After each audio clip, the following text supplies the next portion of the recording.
Speakers Director. Oh.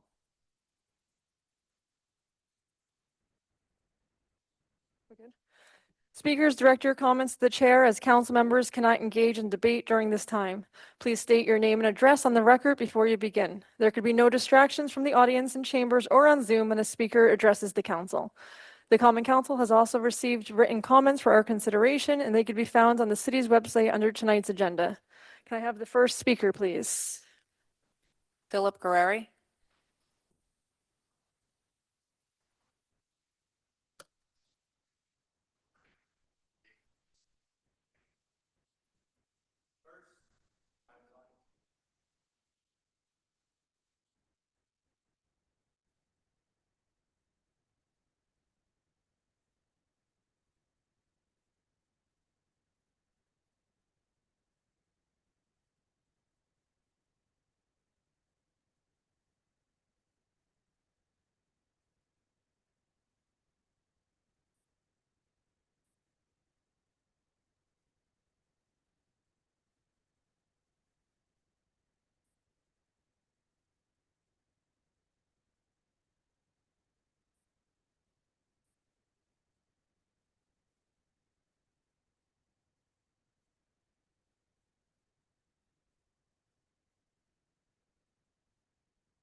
I'm sorry to interrupt. Can you put I just got word that the microphone is not on.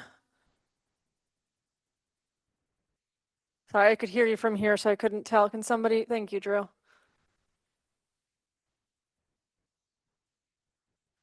Thank you, sir. Hello? I Can I think be you should heard? be good now. Thank you. Go ahead. The organic foods in our schools, the organic foods in our guilty of innocence jails. Guilty of innocence, why? Because they're sitting there waiting to go to trial. This is Kingston, Ulster County, USA. About time that we go green and create true economies and bring those south of the stolen Texas border to our farmlands and build a true economy of the USA, not the USDC. And to be most simplistic about it, the GOP government of Pentagons, United Swastika District of Corporatism, DC. Thank you. Thank you. Next speaker, please. Michaela. And we'll need a last name, please.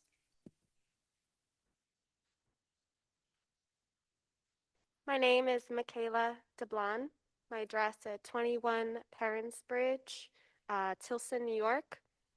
Everyone can hear me? If you could get a little closer to the microphone, it might be helpful. Is this better? Can you Yeah, hear it me? is. Yep. You guys good back there? Okay. You're good.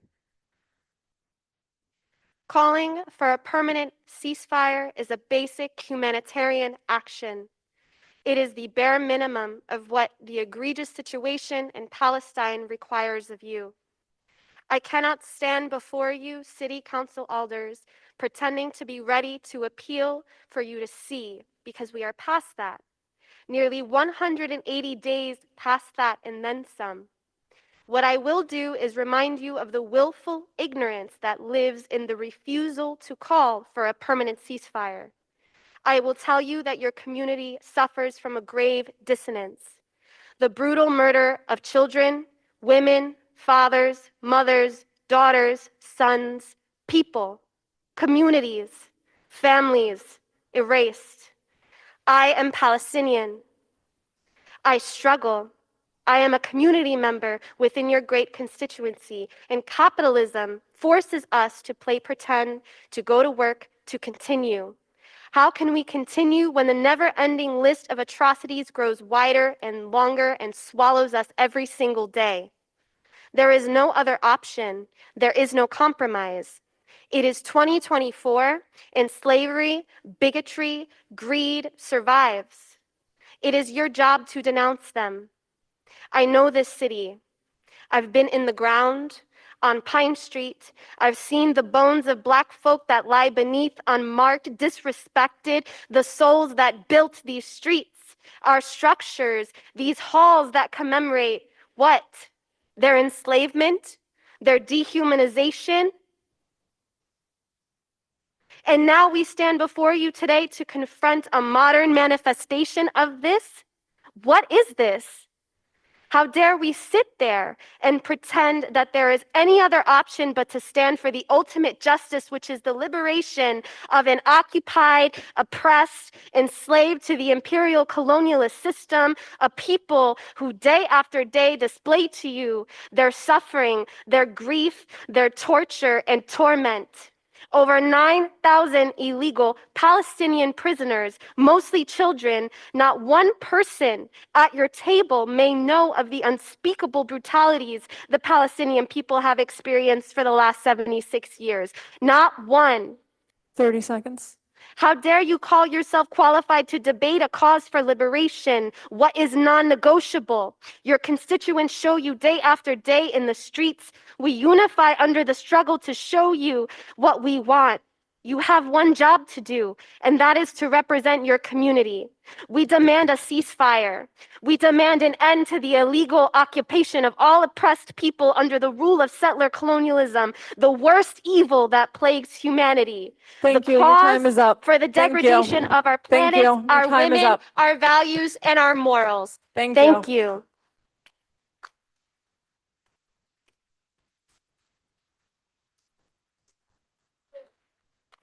Next speaker, please. Jasmine Atala.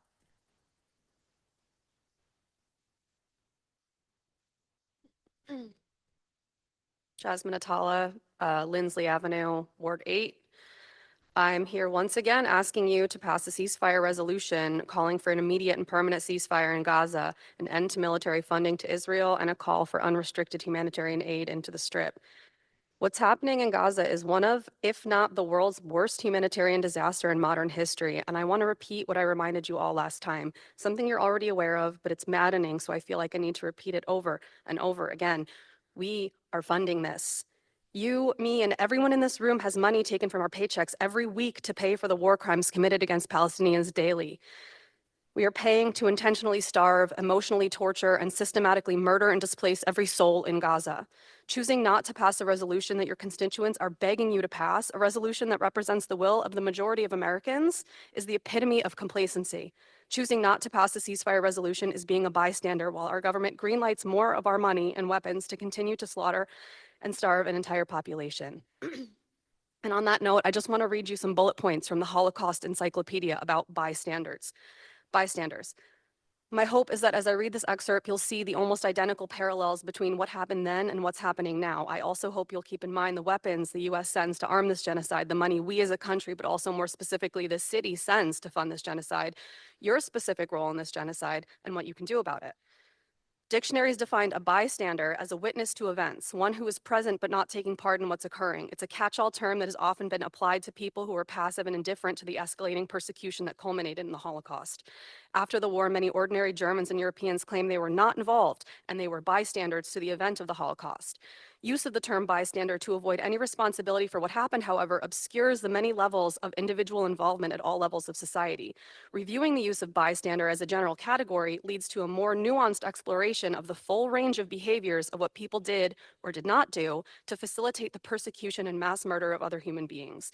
So in conclusion, I'm begging you tonight, make a conscious choice. Don't be like the German and European bystanders. Be an upstander. Pass a ceasefire resolution. Listen to the majority of your constituents and make it known that the city of Kingston is one that values human life. Thank you.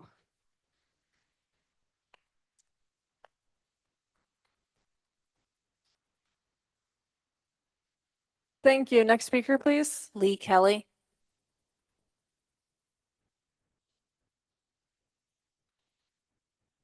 Justice. Good evening. My name is Lee Kelly, and I am the Andy Murphy whistleblower. And I'll get straight to the point. This is a cover-up. Kingston's children need your help. I alerted authorities about Andy Murphy's dangers in January. However, having anticipated a cover-up, conducted dust wipes as insurance on February 2nd. I employed every EPA protocol, recorded my sampling on video, and sent the wipes for analysis to an accredited lab. All 5 samples were found to contain lead up to 182 times the legal limit on surfaces where babies, toddlers, and now older children still play. My findings were ignored. Mayor Steve Noble even suggested in emails to concerned parents that Eric Ritter and I had planted flakes. This is ironic, as the Department of Health waited nearly 5 weeks to perform dust wipes. Noble's forensics team was granted over a month to clean away literal piles of lead dust and trails of accumulated paint chips in the gym due to sloppy housekeeping and non-existent protocols. Do you believe maintenance staff is going to begin HEPA vacuuming and mopping on a daily basis? Let me remind, this is our mayor's 3rd term. Why has it taken my voice to address the toxic conditions, especially when executive level Parks and Rec staff work in the building? Mayor Noble is also extremely ignorant about how lead poisoning occurs. By example, on Radio Kingston, he claimed kids require repeat exposure to become poisoned and that lead dust only develops during construction. He is 100% confident that no child has ever been poisoned in Andy Murphy. I stake my reputation on the contrary. I agree, testing results are a snapshot in time, but so are blood lead levels. Levels decline after a child is removed from a source of exposure and might not be high enough to notice symptoms. But how are parents to know they should test their children for lead when our mayor won't even admit dangers exist? How can parents make informed decisions when the city refuses to post website warnings? Even so-called low levels of lead can have cause permanent harm. Our Department of Health's former Director of Environmental Health, now acting Public Health Director, deserves censure as well. Emails from the EPA confirm Tim Rose lacks certification in any lead discipline.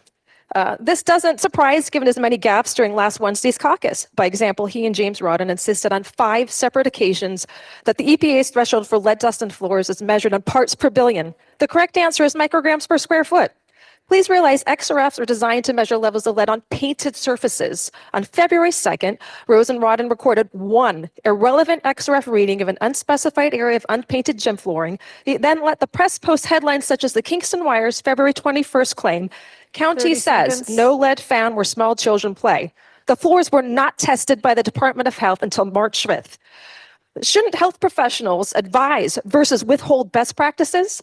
Rose and Noble were once colleagues at Ulster County Resource Recovery Agency, so maybe our mayor called in a favor to avoid a public scandal. But small-town politics should not take precedence over the well-being of our children. Kingston should also be ashamed to have received a state rental registry grant. A community of concern is partially defined as one with a disproportionately high prevalence of children with elevated blood lead Thank you. Your levels. time is There are up. only 25 of Thank these you. in the entire New York State. Thank you. Your time is up. It's not safe.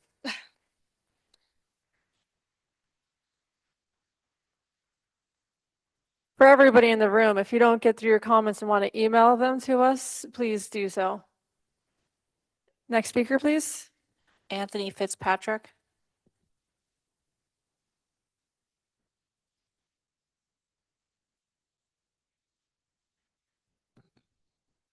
Hello.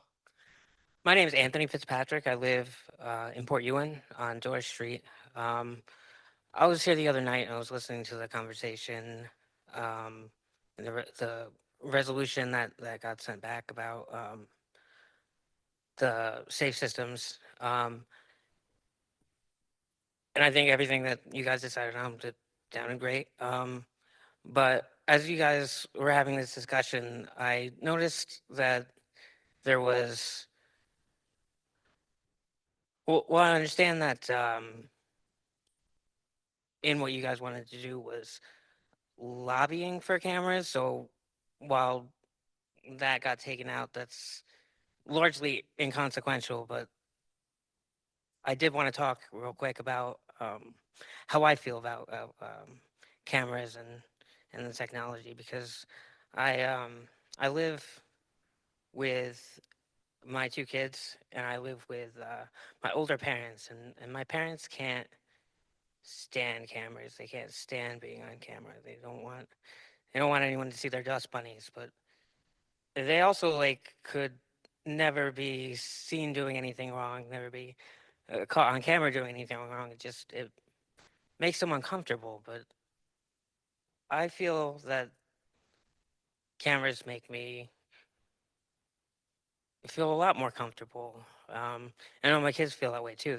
They just, it's not even that there's a fear that something will happen. It's just that, after something does happen, I feel comfortable that's there. And for the most part, I kind of expect that to be there.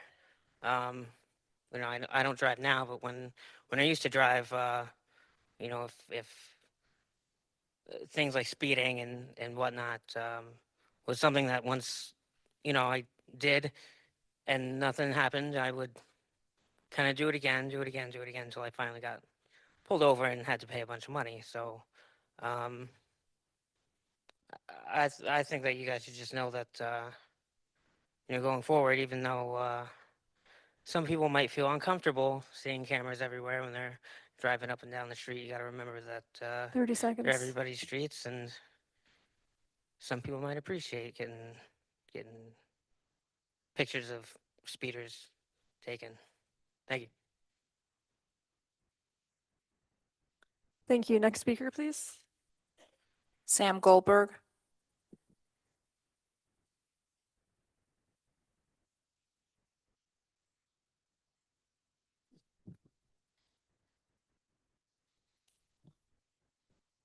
Hi, I'm Sam Goldberg. I live here in town off Lucas Ave. Yeah, I'm not as prepared tonight. This is my visual aid. This is a wrench that belonged to my great grandfather. It's more than 100 years old, and I have this with me because it is a tangible link to my personal family history, and to demonstrate how alive conversations about the Holocaust, about Israel and Palestine are in Jewish families. My grandfather is 97 years old. I got this from his house because he just moved into a retirement community. So he was in the Navy in World War II.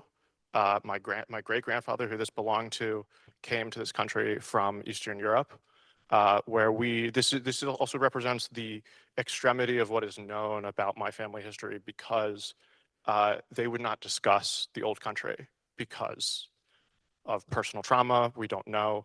It's unknown, but I have this. What I've been trying to impress upon you here in the times that I've come to speak is that our community is already divided on this issue. Your lack of action does not represent some above the fray moment. You are choosing a side.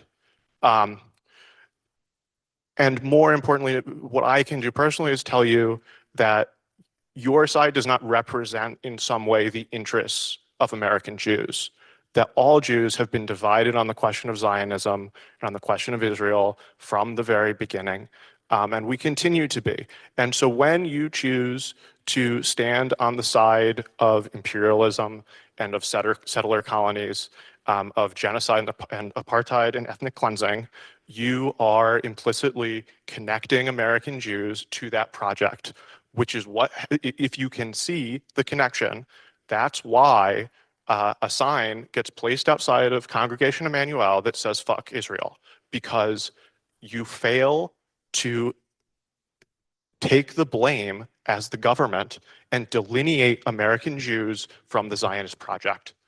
So I'm going to share a quote that I think expresses some of this sentiment better 30 than I can seconds. from Norm Finkelstein. I'm not going to stop. My late father was in Auschwitz. My late mother was in Maidan concentration camp. Every single member of my family was exterminated. Both of my parents were in the Warsaw Ghetto Uprising. It is precisely and exactly because of the lessons that my parents taught me that I will not be silent when Israel commits its crimes against the Palestinians. I consider nothing more despicable than to use their suffering and their martyrdom Thank to you. Your time justify is the up. torture, Thank you. the Your time is up. brutalization, the demolition of homes that Israel daily commits against the Palestinians. Thank you. Thank you.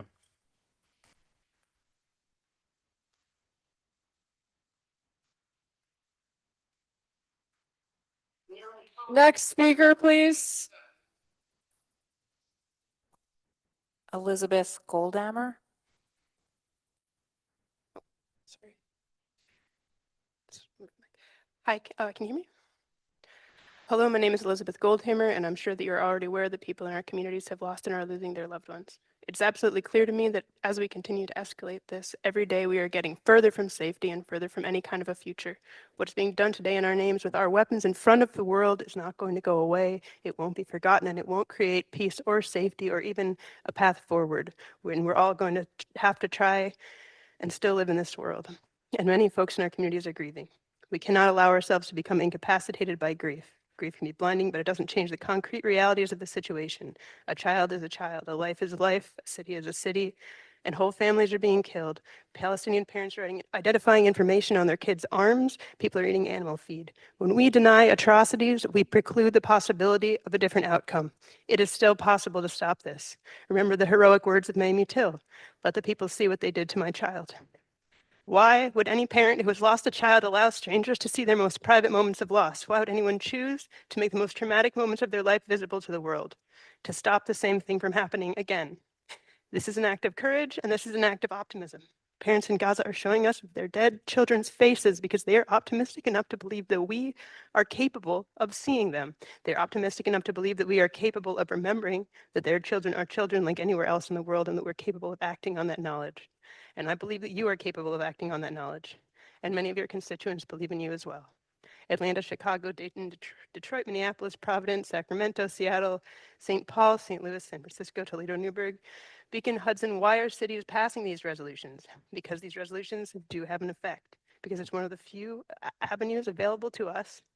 And because at this late stage, we need to exhaust every available option. Thank you for your time.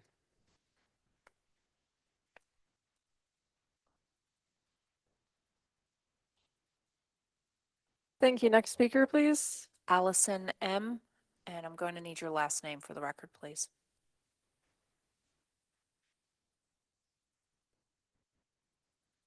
Hello. You can get a little closer to the mic if you don't mind. Thank you. Hi, Allison McIntyre, Miller's Lane in Kingston. So basically, we're not going to stop coming here until a ceasefire resolution is passed. Kingston is home to people who can no longer visit their families or the house they grew up in because of war crimes committed by Israel. If your child left home to go find food after not eating for days and they never came back and were killed in the street, how would you feel? Why is the pain of Palestinians like not important to you at all? There are genocides happening all over the world, and the United States has played a part in almost every single one. It's time that we realize that we're playing a role in this, and the land that we're standing on as New Yorkers was stolen, and the fight for this land back is ongoing.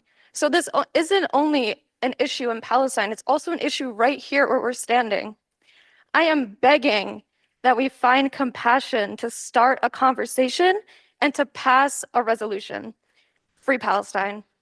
Have a good night.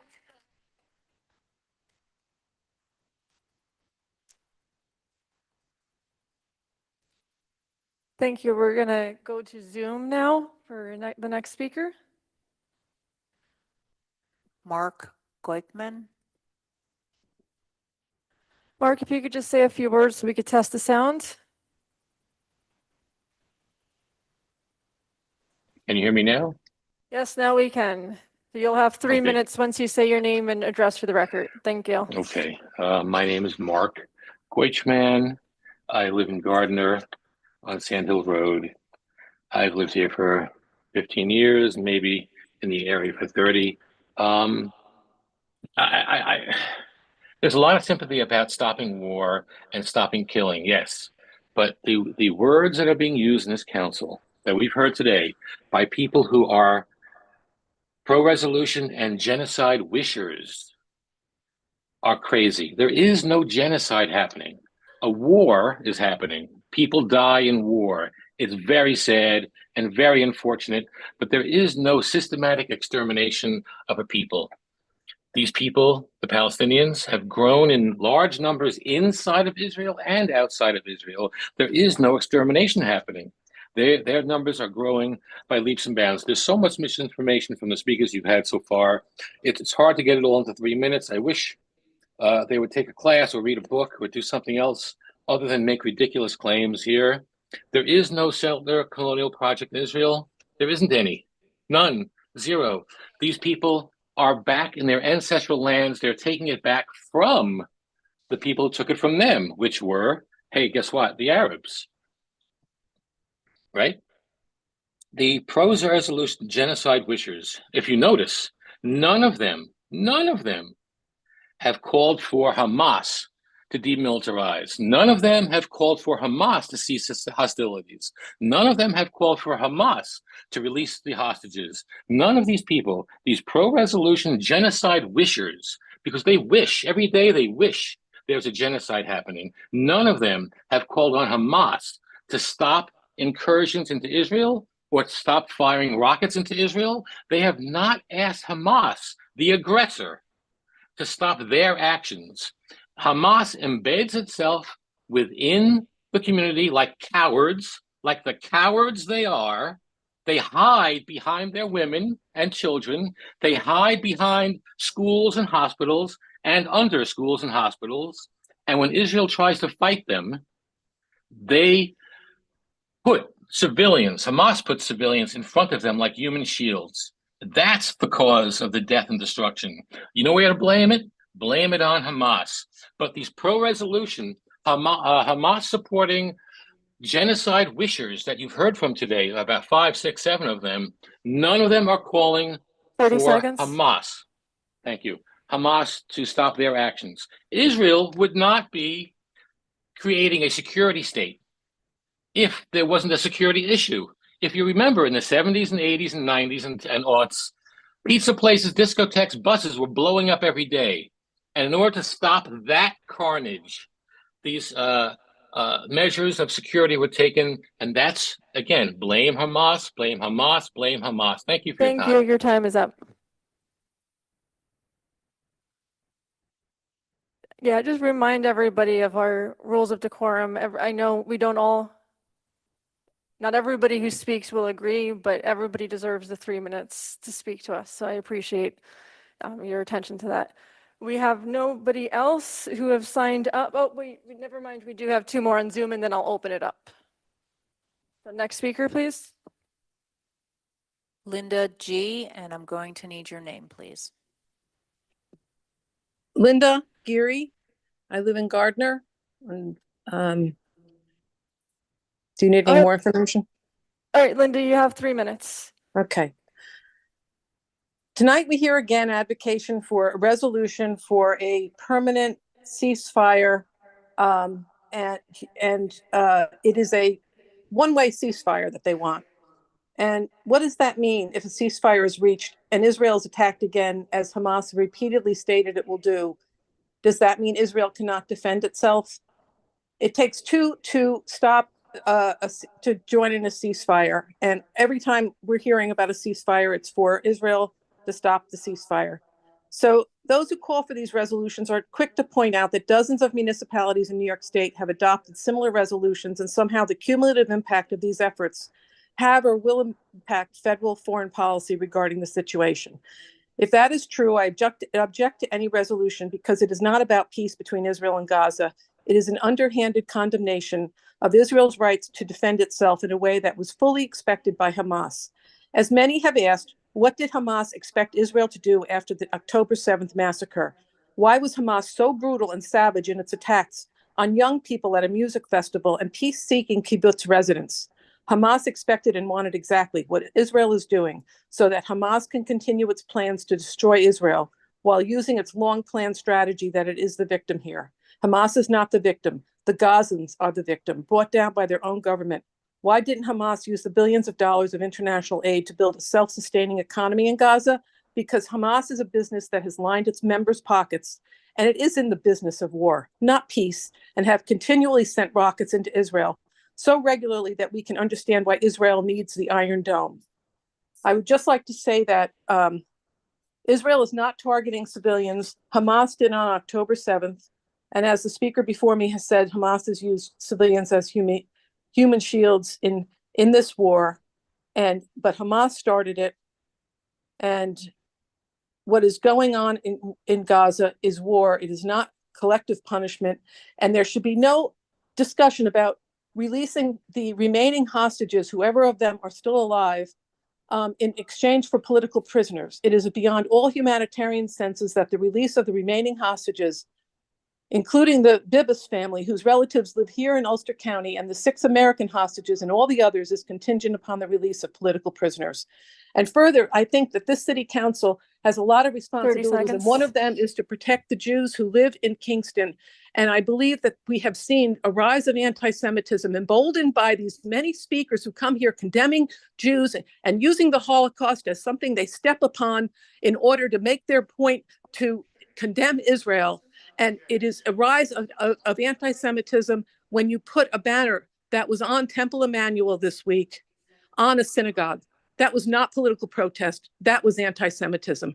And it's time for Your time is up. Thank you. Council members, we have reached the 30 minutes. Is there a motion to extend? Motion by Michael Tierney, second by Rennie Scott Childress. All in favor to extend to another 30 minutes? Opposed?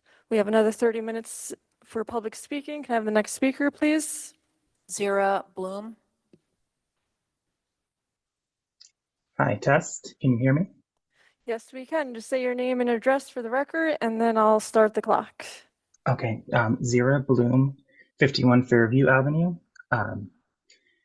I really don't have much to say that hasn't been said already by people who have been coming here for months, testifying on behalf of a ceasefire resolution, said by my fellow residents of Ulster County and the region who've been fighting for local ceasefire resolutions, such as the ones that have passed in Newburgh and Beacon. I really don't understand listening to month after month of these testimonies and not being proactive about the genocide that is being committed with our tax dollars, with US weaponry that is flowing to Israel.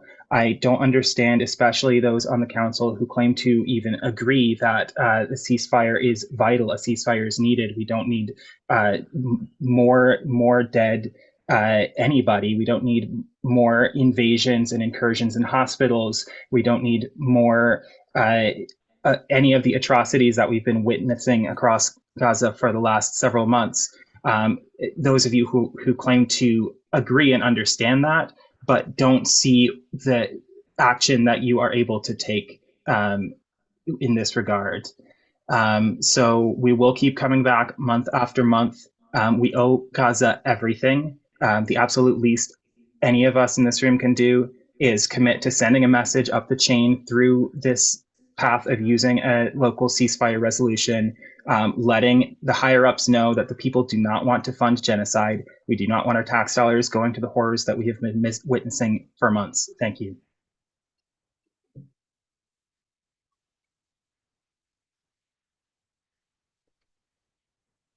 Next speaker, please. Jean Jacobs.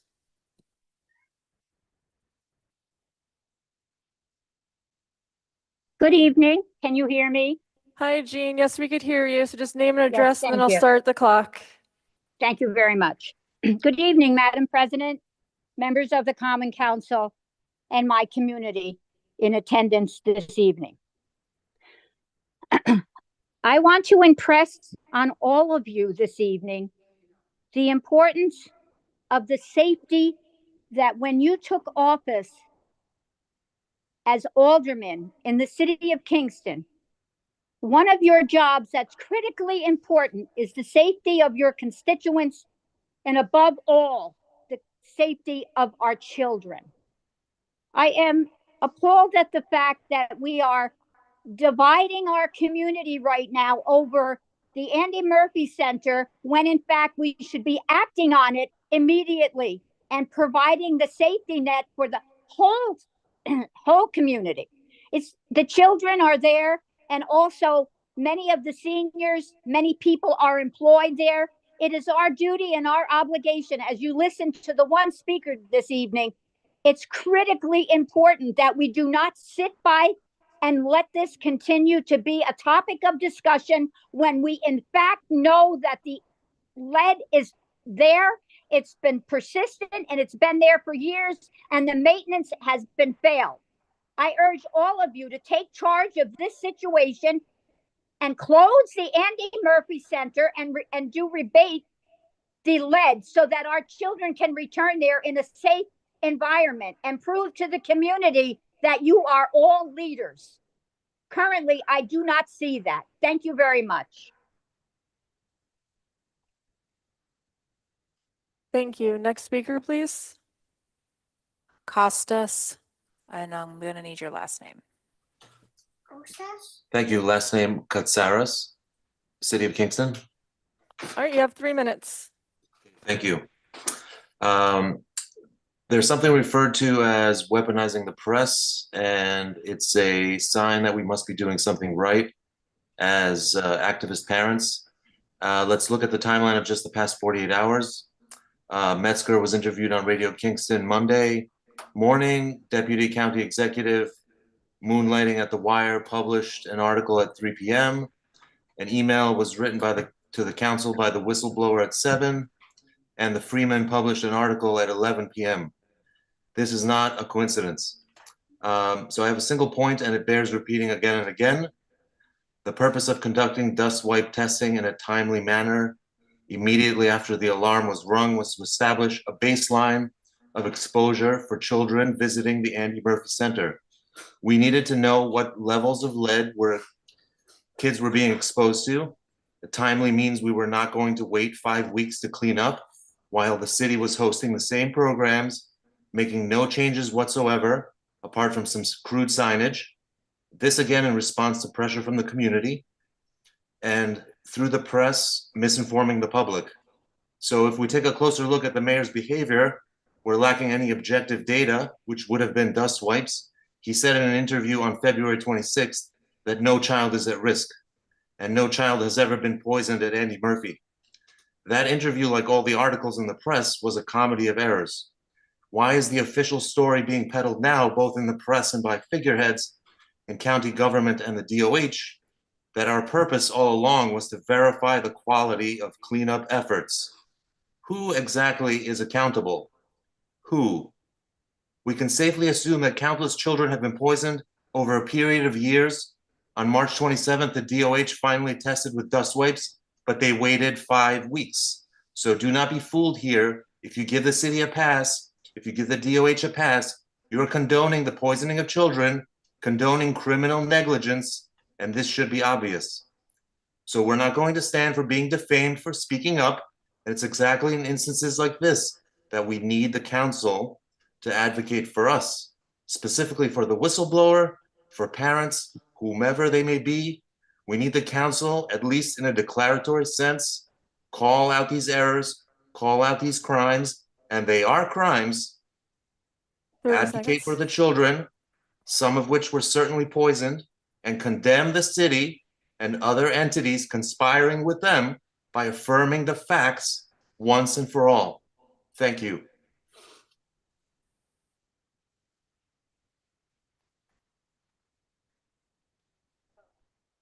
Next speaker, please. Eric Ritter.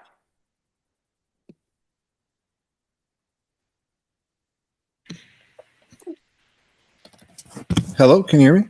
Hi, Eric. Yes, we could hear you. If you say your name and address for the record, and then I'll start the clock. Sure, my name is Eric Ritter. I'm from Hauppauge, New York. All right, you have 3 minutes. Thank you very much. Good evening, everybody. I have detected lead in the Andy Murphy Center.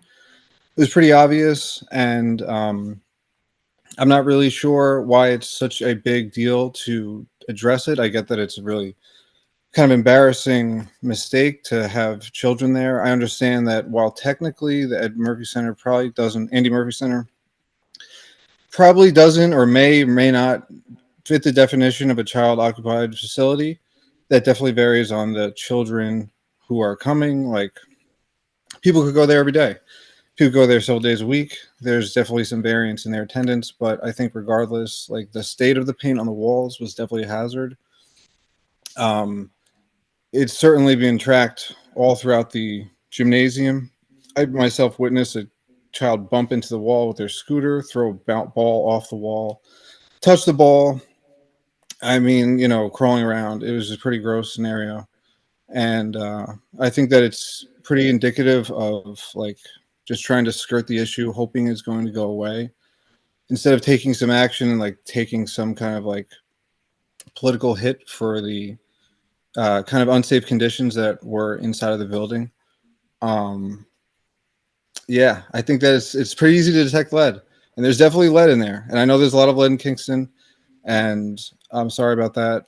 But if it's in a situation where children are exposed, that's not okay. Lead has permanent effects on children, mimics calcium, goes into their brains. It affects their neurology of the brain, and that's a serious issue. And I understand that, you know, a lot of people were exposed to lead in the past, and that may be why we're in the scenario that we're in right now. I don't know. But yeah, I hope to see some action on this. That would be really nice. And I think that that's really the right thing to do. And most importantly, like taking responsibility and then abating the lead properly would be so nice, because it's an issue that's so far, it should be in the past. Like lead paint's been banned for so long. So just clean it up. I don't know. I don't really know what to say, but I appreciate the time. Thank you all so much. And I yield the rest of my time.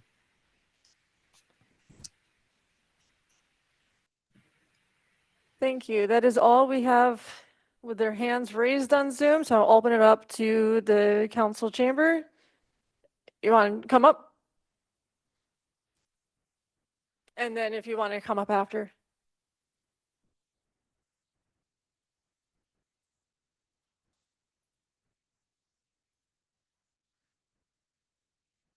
Hello, my name's Aaron Nicoletti. If you could just lift the mic up a little higher. Yeah. Is that better? Better? Cool.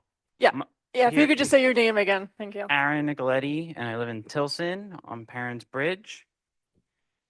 To be honest, I want to say I respectfully don't give a shit who blames who. Killing needs to stop, and not to be on the taxpayer's dollar. To put it simply, no matter whose side you are, no matter who you blame, no matter what. So I believe that as a member of the council and who represents those who live within this community, I believe that no matter who it is, no matter what you believe, regardless on the side, you can say you want to say this or this and blame that, but either way, our money is going overseas and not within our community.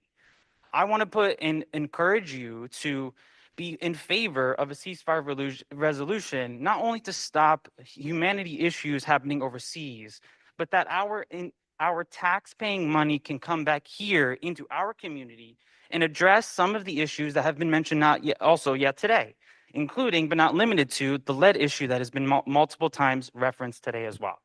And by taking that and not using these issues and these taxpayer money that goes overseas to do killing on whatever, regardless again of who you want to blame, that can go to our community to be better for our own community. Again, as people here on the council that are supposed to represent and help further our own community here in Kingston, I encourage this. In addition, I want to remind you that we all stand here under the words, "In God we trust." If you believe here that this God here as well, then also I believe you have a higher spiritual responsibility to not only protect the humanitarian needs here within our community, but around the world, whether you are directly related to them, affected by them, or not. And that is simply what I have to say today. Thank you.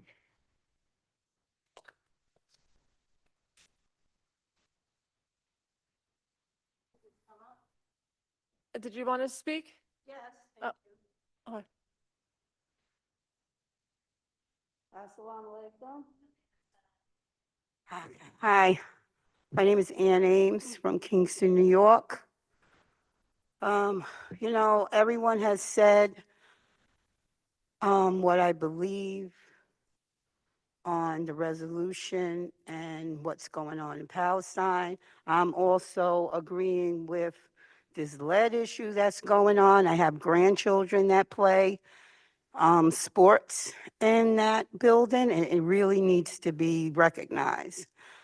What was going through my head, as I was sitting there, I wasn't going to speak at first, but when the callers were the ones who called in on Zoom, was talking about how it is not a genocide, that it's a war, because wherever Hamas goes, that's where it has to be bombed.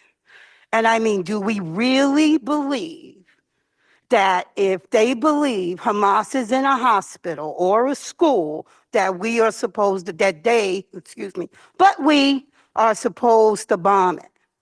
What was going through my mind is if a terrorist came into this building, should we bomb it to get rid of the terrorists? Where does the allegiance to the flag go then? Do we or you guys individually believe that if a terrorist comes into this building, that it should be bombed? But yet, this is what these speakers on Zoom today are trying to get us to believe. And another thing I'm thinking about is, where is the news that we want to agree on that we're going to be getting our news from? Where? Because the news that I'm getting, I think, is pretty general, and it's all about numbers. Have there been any Jewish deaths since January 7th? But yet and still, the numbers keep ticking up. What are we at, 40,000? And a third of it children, and they're doing all this bombing because of Hamas. This is ridiculous. We really have to start thinking about connecting the dots, as the previous gentleman said, because what happens over there is affected by what happens over there. The policing methods that 30 we have, seconds. we get from Israel. And I think that we need to start looking at where some of these weapons are being made in Ulster County also. Thank you.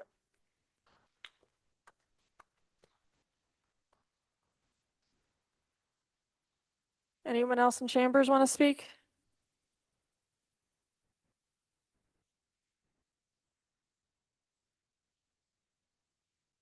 Hi, my name is Mia Inoue. I live at 318 Hasbrook Ave in Kingston. I've spoken here multiple times about the ceasefire resolution. I don't have too much to add to my previous testimony and the testimony of all of these other community members.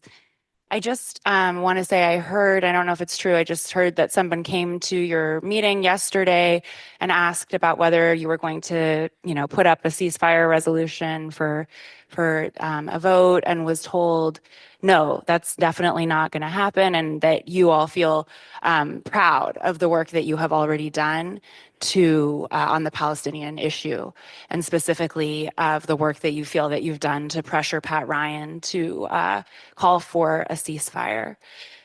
I think many of us in this room, have been trying for many months to put pressure on Pat Ryan and our federal elected officials to call for a permanent ceasefire. And we are proud to have made some impact. We're proud that, Pat Ryan can no longer ignore us, and that he has been willing to utter the word ceasefire. But we are clear that a tweet in support of a temporary ceasefire is not a call for a permanent ceasefire. And it's not doing anything to stop the violence that is happening with our tax dollars. So we cannot be complacent, we can't feel satisfied, and you can't either with what you have done and what we have done so far. Without a permanent ceasefire, there will be no political solution to this conflict. A permanent ceasefire is a necessary precondition to the peace and safety in that region for all people who live there, Palestinians and Jews.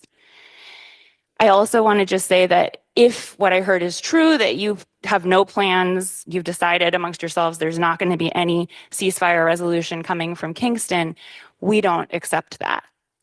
And we're going to continue to come back again and again to your meetings, and not just us. We're going to start talking to your constituents and making sure that they call you and that they email you and that they come out, so that you know that it's not just a few people who care about this, it's a movement, and it affects the city of Kingston.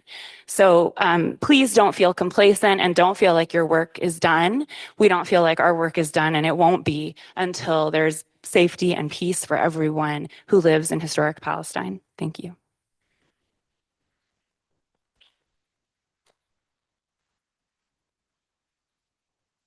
Thank you. Anyone else in chambers before I open it up to Zoom?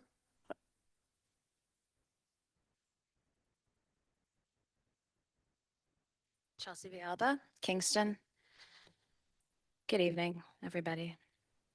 Once again, we're here.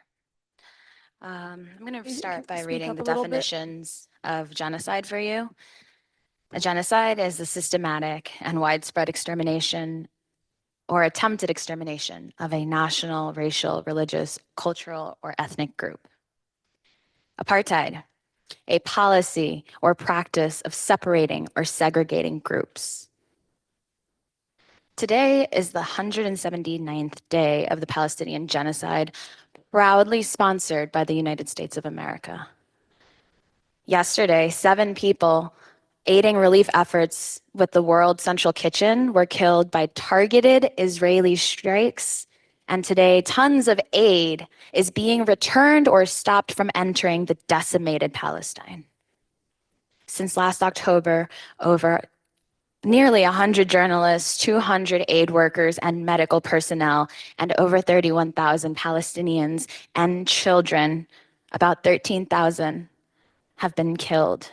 It is an absolute lie and propaganda to say that every one of those tens of thousands were Hamas. Only 12 of 36 hospitals in Palestine are partially functioning. Millions of Palestinians are starving and have been displaced from their home. And I really want you to imagine yourself in their shoes. The climate catastrophe of our planet continues to worsen with the tonnage of bombs built and paid for by America. Weapon parts used to ethnically cleanse the Palestinians are being built right here in Kingston and Woodstock. When I look at the people of Gaza, dehumanized by us and reduced to breaking their fast during Ramadan with grass and livestock feed, I see myself, and I don't know how you can't see yourselves. I see my little siblings and the faces of the children who witnessed their families killed in front of them. I see and hear your apathy, and I know that you do not care about my life, and that terrifies me. I see and have experienced repression and surveillance by 3-letter federal organizations with a history of crushing civil rights movements for using my First Amendment right, and I fear for my own safety here. No one person, no one alder can speak for all of you. I know some of you cannot stomach this dehumanization. I ask you to speak up because tomorrow it could be your child orphaned, your child in pieces in plastic bags, or starving to death. I know you all care about fiscal responsibility. Why are we misappropriating public funds to genocidal foreign militaries, bombing children instead of using those dollars here to fix the lead poisoning of this city's children? Thank you. Your time What is other up. issue has brought this many community members to your Thank you. council meetings month after month? Thank you. Your There time is is no up. justification for killing and facilitating the. Thank you. Your time is up.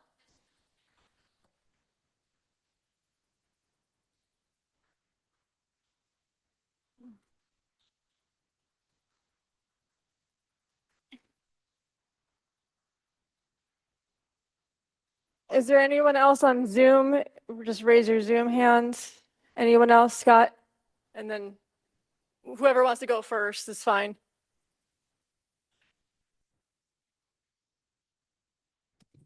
Good evening, Madam President, members of the Common Council. I'm Scott Denny, live on Hasbrook Avenue in Kingston, as you know. I just come here tonight, as you probably are aware at this point, I have sent you, or may not be aware, I've sent you all a very lengthy email regarding the lead situation at the Andy Murphy Center. It's serious. It's beyond serious. I think there's been a lot of misleading information that's come out of the mayor's office. The levels that were demonstrated and have been proven are astronomical. 5-week delay to clean it up. I was also told that Steve was present when that was being cleaned up. Be that as it may, I'm asking tonight that the council use your power that you have to represent your constituents, and even if only on a temporary basis, please close the Andy Murphy Center. I have a grandson that could be playing there at any time and will want to go there. He can't go there. With the paint chips alone, we found out, I did not know this myself, I'm getting very educated. Apparently the paint chips, if a child puts it in their mouth, taste like cotton candy. They desire it, they want it, it's sweet. We can't run that risk. If you look at the photos that have been provided, I believe they are here, there were paint chips everywhere. There's no way that staff's going to keep those floors proper. They were not tested properly, and it just can't stay that way. Put politics aside. You folks were elected by your constituents of your respective wards, and they must come first. And the children have to come above everything. Regardless of what Steve Noble wants, please, please, please take action. Temporarily close it until there's a solution. We had tons and tons and tons of ARPA money. Block parties, $5,000 a piece, gone. All of these festivities, they're great things. But where are the priorities in the city? The people have to come first, and God knows, children come first over everything in their safety. I'm thanking God that we've now gotten some new police officers. Thank God for that. But we have to put safety first. That's what this council represents. You folks represent your constituents. You don't represent Steve Noble. Last but not least, please, I'm hearing rumor there's going to be charter reform. We desperately need charter reform. It's time for the council to take control of the city and let Steve be a figurehead. But we need you folks to take care of the people of the city of Kingston. I thank you all for your time.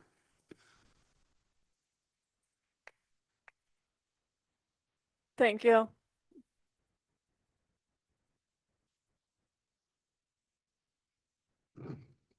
Hello. My name is Katari Sisa. If you could just get a little closer to the Okay. microphone if I possible. live on Orchard. Yeah, it's great that this conversation is happening, I guess, and trying to get you guys to do something about the bigger issue, I guess, the biggest issue that a lot of people are talking about. I wanted to say, I guess, just addressing some very direct points. Hamas started as a charity organization once the people of Palestine became frustrated with their leadership, the Palestinian Authority and the Palestinian Liberation Organization. They turned to Hamas, who had been building schools, hospitals, kitchens, etc. for many years as a charity organization. So yes, people in Palestine, some do support Hamas. Many identify with Hamas. They're not victims held against their will as shields. They hope for victory and peace. They elected Hamas in 2008 in hopes that things would improve. In the same way, when we vote, we hope that our leaders can improve things for us. They hope for a better day. I'm sure they have disagreements with their leadership just as we do. What would you do if you were here in Kingston as pieces of it were slowly taken over by a racist, exclusionary nation that only sees you as a threat? As your family is killed, journalists are killed, and other towns are demolished and paved over. As wealthy nations with long histories of engaging in genocide and imperialism send them billions. We should not avoid the topics of Hamas when we talk about ceasefire. Hamas obviously knew it would not win on October 7th. The attack was meant to get the eyes of the world on Palestine, get their eyes on the 75-year occupation and oppression of Palestinian people, because they, like other people of Palestine, are desperate, because they have marched, they have formulated peace agreements, they have pursued legal channels, appeals to NGOs, and these have all failed, and Israel grows. Yes, the number of Palestinians has grown since their occupation, but under what conditions? Is it periodic mowing of the lawn, as Benjamin Netanyahu calls their periodic slaughter, not that bad just because they take breaks to reload? Is an occupation facilitated by weapons contracts making millions for the US manufacturers? The children in Palestine play with the bombshells that have USA printed on them. The anti-ceasefire people, the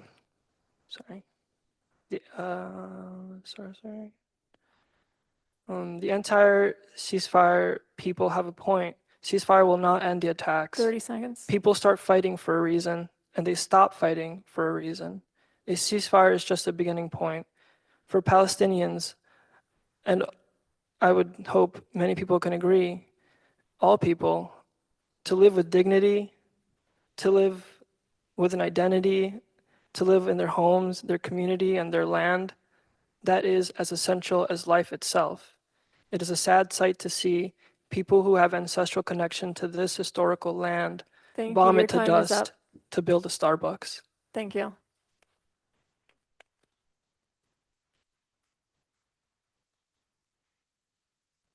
Is there anyone else? Seeing no one else and knowing there's no one else on Zoom, I'm going to close the public speaking portion of the meeting, but it's been requested to have a 5-minute break. So we will come back at 8:56. Thank you.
Hey, Drew.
If you just grab the picture and then oops, then we're gonna start in a minute. It is 8:46. So if everybody could slowly gather back around.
Hey, council members, let's come back.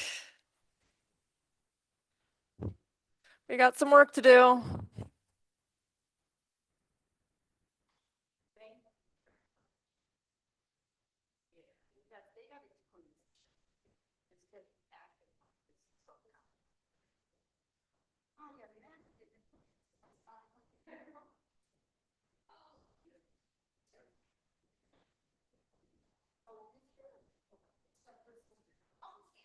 All right, we're gonna start up the meeting again at 8:49.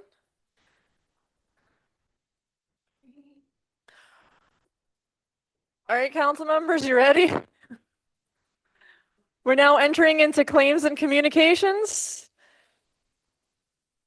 Hearing no discussion, they will be on file in the clerk's office. Can I get a motion to dispense with the second reading of the general bills and pay same? Motion by Rennie Scott Childress, second by Jeannie Edwards. All in favor?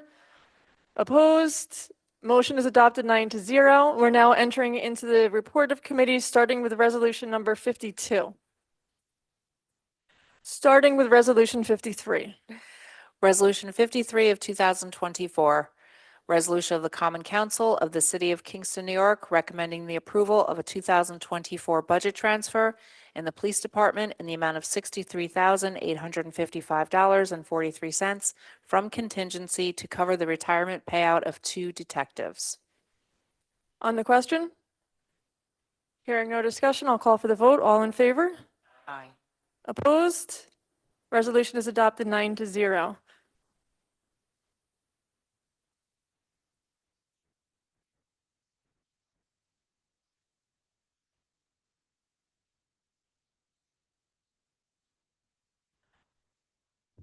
Moving to resolution number 54, please.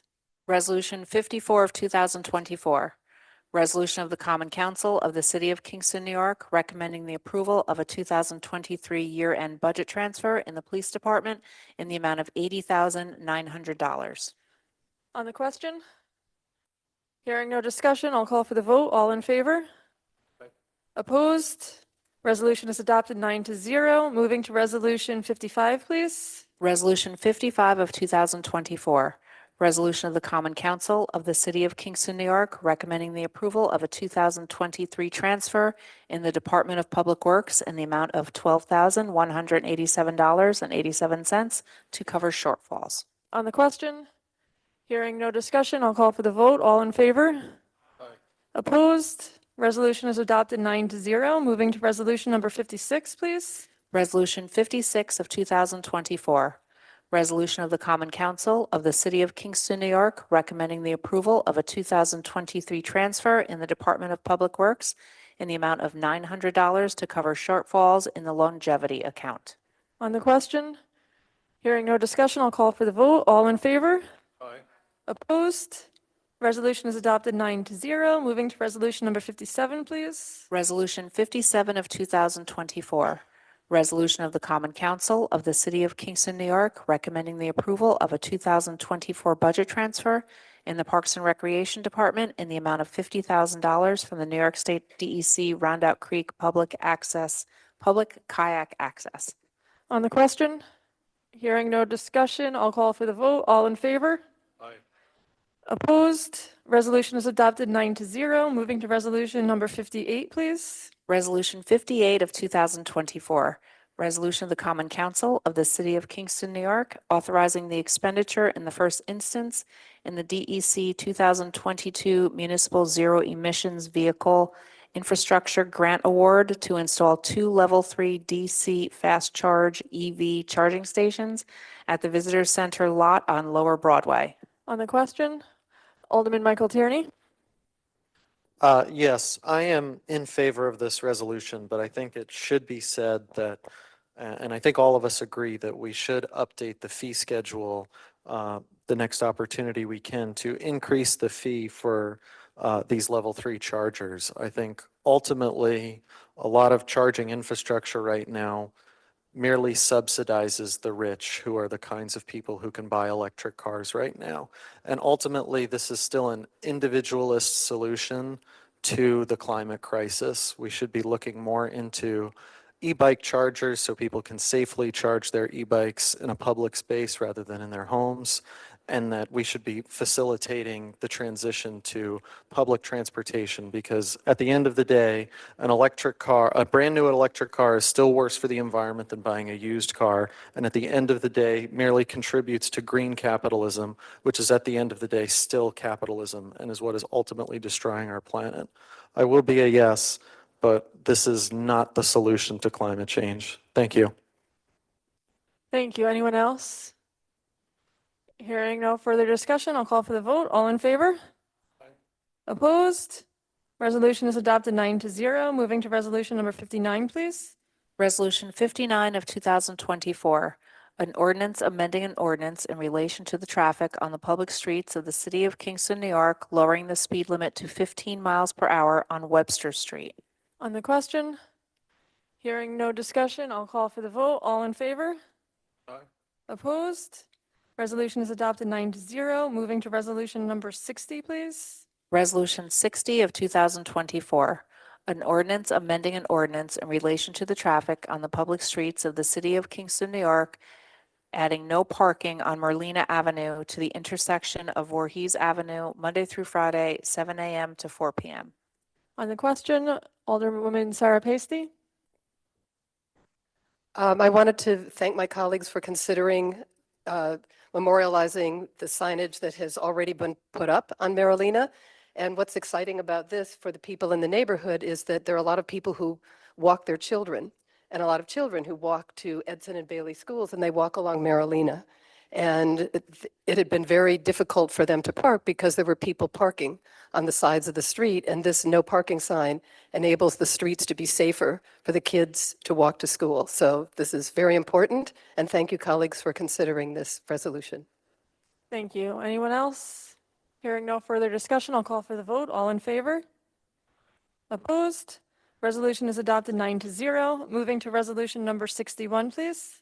Resolution 61 of 2024, Resolution of the Common Council of the City of Kingston, New York, authorizing a safe system implementation plan for the Common Council. On the question, Alderman Bob Dennison. Madam President, I would like to make a motion to send this back to committee. I've been talking to the Complete Streets Advisory Council and the county MPO. They've been working on this issue, and we're not ready, I think, at this point to pass it, and I wouldn't want the council to have to consider it at this point. So I'd like to make a motion to return it to, send it back to committee. There's a motion to send it back to committee. Is there a second? Rennie Scott Childress. Any discussion about sending it back to committee? Hearing no discussion, I'll call for the vote. All in favor to send it back to committee? Opposed? Resolution is sent back to committee with a 9-0 vote. Moving to resolution number 62, please. Resolution 62 of 2024. Resolution of the Common Council of the City of Kingston, New York, recommending the approval of a 2023 transfer in the Department of Public Works to cover budget shortfalls. On the question, hearing no discussion, I'll call for the vote. All in favor? Opposed? Resolution is adopted 9-0. Moving to resolution number 63, please. Resolution 63 of 2024. Resolution of the Common Council of the City of Kingston, New York, recommending the approval of a 2023 transfer in the wastewater treatment plant in the amount of $42,961 to balance accounts. On the question, hearing no discussion, I'll call for the vote. All in favor? Opposed? Resolution is adopted 9-0. Moving to resolution number 64, please. Resolution 64 of 2024. Resolution of the Common Council of the City of Kingston, New York, recommending the approval of a 2023 transfer in the amount of $3,252,796 to account for ARPA funds expended in the capital fund for 2023. On the question, hearing no discussion, I'll call for the vote. All in favor? Opposed? Resolution is adopted 9-0. Moving to resolution number 65, please. Resolution 65 of 2024. Resolution of the Common Council of the City of Kingston, New York, recommending the approval of a 2023 transfer in the Fire Department in the amount of $13,199 to balance accounts. On the question, hearing no discussion, I'll call for the vote. All in favor? Opposed? Resolution is adopted 9-0. Moving to resolution 66, please. Resolution 66 of 2024. Resolution of the Common Council of the City of Kingston, New York, recommending the approval of a 2023 transfer in the amount of $234,096 to reconcile various general fund budgetary accounts. On the question, hearing no discussion, I'll call for the vote. All in favor? Opposed? Resolution is adopted 9-0. Moving to resolution number 67, please. Resolution 67 of 2024. Resolution of the Common Council of the City of Kingston, New York, recommending the approval of a 2023 transfer in the amount of $447,906 to reconcile various sewer fund budgetary accounts. On the question, hearing no discussion, I will call for the vote. All in favor? Opposed? Resolution is adopted 9-0. Moving to resolution number 68, please. Resolution 68 of 2024. Resolution of the Common Council of the City of Kingston, New York, recommending the approval of a 2023 transfer into an interdepartment transfer, in the Department of Public Works, I have a typo, sewer fund in the amount of $102.60 to balance accounts. On the question, hearing no discussion, I'll call for the vote. All in favor? Opposed? Resolution is adopted 9-0. Yes. Moving to resolution 69, please. Resolution 69 of 2024. Resolution of the Common Council of the City of Kingston, New York, recommending the approval of a 2024 transfer in the Police Department in the amount of $27,918.50 to purchase a replacement live scan unit with the use of funds secured through a grant from DCJS. On the question, hearing no discussion, I'll call for the vote. All in favor? Opposed? Resolution is adopted 9-0. We're now entering into the second reading and vote of local law number 3. Local Law 3 of 2024 of the Common Council of the City of Kingston, New York, amending Chapter 178, Buildings Unsafe of the Code of the City of Kingston. On the question? Hearing no, oh, Alderwoman Michelle Hirsch. Thank you, Madam President. I just would like to thank Corporation Counsel's office and the building department for helping clean up some language in these, in local law number 3 and local number 4. Thank you. Anyone else? Hearing no one else, I will call for the vote. All in favor? Aye. Opposed? Local law is adopted, 3 is adopted, 9-0. Moving to the second reading and vote of local law number 4. Local Law 4 of 2024 of the Common Council of the City of Kingston, New York, amending Chapter 179, Buildings Vacant of the Code of the City of Kingston. On the question? Hearing no discussion, I'll call for the vote. All in favor? Aye. Opposed? Local law is adopted 9-0. That concludes our communications for the evening. And before we conclude our council meeting, does anybody have Alderman Bob Dennison, and then we'll go with Steve Shabbat? Oh, I just want to close in honor of Susan Hummel, who was. If you could use your microphone still, just because I can, or I am. was it on? Yeah, it's on. Oh, Okay. No talk problem. into the microphone. Yes, then, ma'am. please.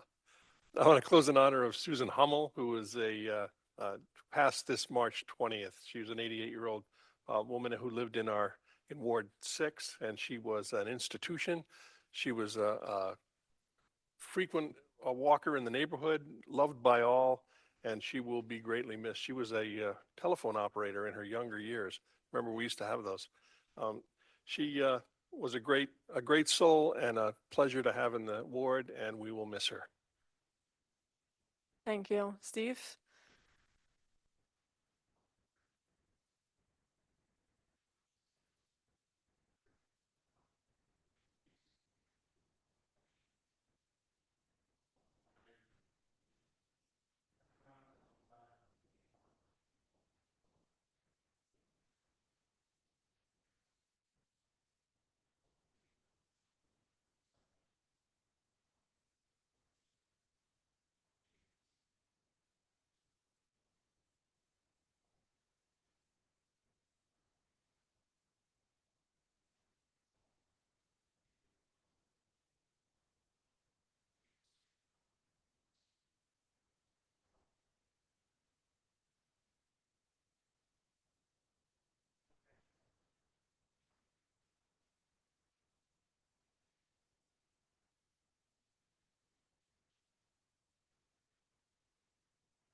Yeah, just one before I want to echo that and all our love to you, Janet.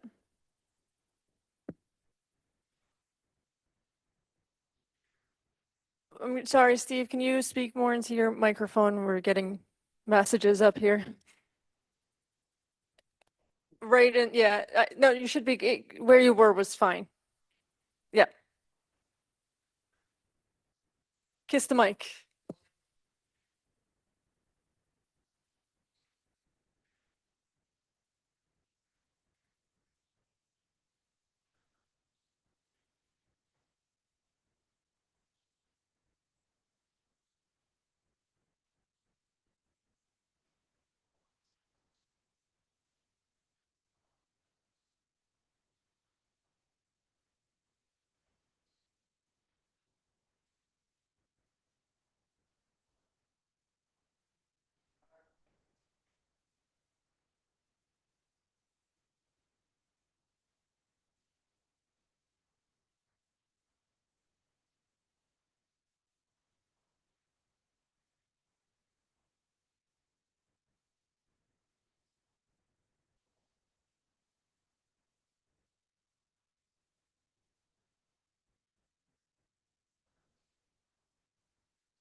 My condolences to you and Lynn, Steve. Jeannie? Thank you, Madam President. Council, we lost a member and two members of my ward, longtime member, veteran, a member of the Wiltwick Volunteer Fire Department, Charlie Boughton. He was 90 years old. He lived on Clinton Avenue for over 60 years. He joined his wife about 2 weeks ago. He was a very close friend of mine and the people in our neighborhood. His son worked as a KPD, so I want us to remember him. He really fought for this country, and he believed in the democratic rights. And Mrs. Perry from Down Street, wonderful woman. Her son works for the city in parking. Wonderful family, has been here like generations, like the Bountons. These are two great people that have passed away that took a lot of history with them for the city of Kingston, and their children work for the city of Kingston. And it's just sad that both of them left within a couple of days of one another.